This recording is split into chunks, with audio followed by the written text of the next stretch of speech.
Yes, hi, my name is Denise D. Marshall. I work out of Braintree, Massachusetts. I am an artist. I do mostly acrylic, but I do sometimes mixed media, not too much.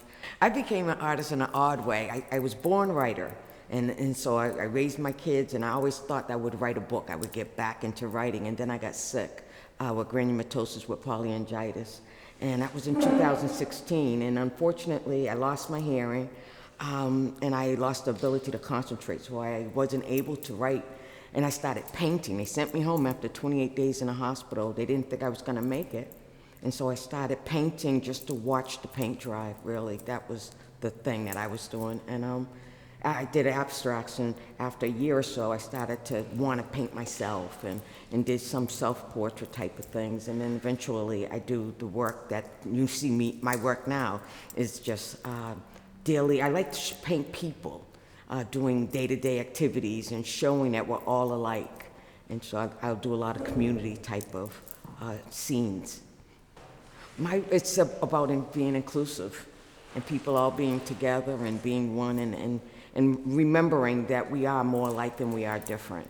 And so a lot of my paintings are about joy and laughter and just showing people happy.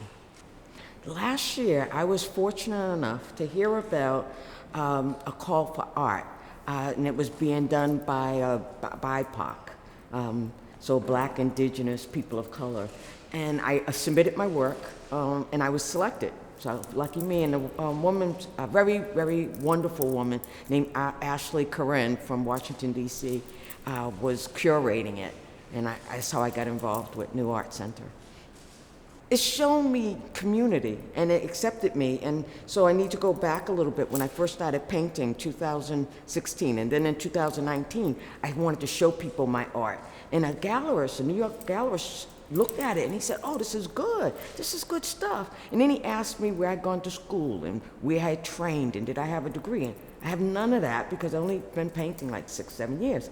And so when I told him that, he said, "Oh, your work's never gonna be shown. No one should see it. This is like what we call outside art." And so what New Art Center did for me was they allowed me to come and be part of an art community. They accepted my art, and they welcoming me, with open arms. It was amazing. Again, for being inclusive, a community, an art community, I had no people to network with. Like, I didn't know anyone. And New Art Center gave me names, gave me access to people. There was never no. Like, no one ever said no. If I asked a question, I got an answer. And I think that a yes is a domino effect. You get one yes, it builds up your confidence. And so for me, I just started submitting my work everywhere after New Art Center, and I've been into a lot of showings. I've been in books, I've been on television, I've had recently a solo exhibition at the Newton Library. So just keep on going, keep on going. Amazing. How important it is. It's super important, and it's sustainable. Just by contribution, you can keep this going. And I think this is important, that little girls will see what's being done, and they'll know, oh, I can do that. So that's what it's about. Yes, so I'm Erin Palazzolo-Laparo, and I'm a registered master's level art therapist here at the New Arts Center. I run, along with Sarah Moriarty, the education coordinator, our middle school art is therapy groups. Can you explain what an art therapist is and what they do? Sure. So the American Art Therapy Association, founded in 1969, defines art therapy as an integrative mental health and human services profession that enriches the lives of individuals, families, and communities through active art making and creative process within a therapeutic bond, a therapeutic relationship. Split dress.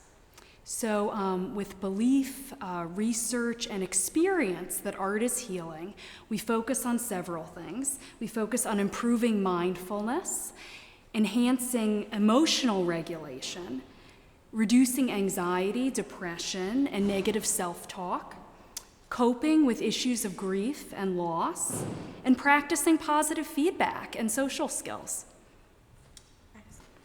Sure, so really I was brought into the New Art Center based on the reports families were giving to the New Art Center about levels of anxiety, depression, mental health, certainly around isolation during a pandemic. And, you know, middle school years are really a formative time for making connections and identity searching and making connections to peers.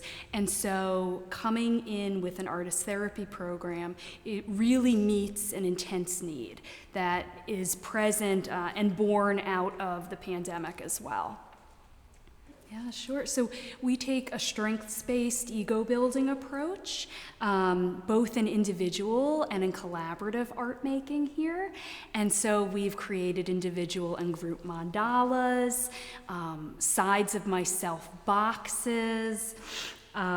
We've painted to music with Kandinsky. We've created, we're even currently creating Tape Connect paintings, a group painting. We create drawing dialogues, which is like some partner work. Shapes in the clay, so clay work based off of a book. And really mask making as self-symbols and more. Yeah, so the New Art Center really is a pioneer in bringing art therapy proper into a community-based art setting. And so many students return for more than one term because they're experiencing growth in themselves, in their art expressions, in their social connections. And several students and families have given us positive feedback so far. Well, thank you for supporting artist therapy here. We're meeting students at a critical stage in their development, the middle school years. And we're helping them grow in confidence, not only as artists, but as whole people. So we're doing mind, body, and spirit work here as well. So thank you for supporting our artist therapy work.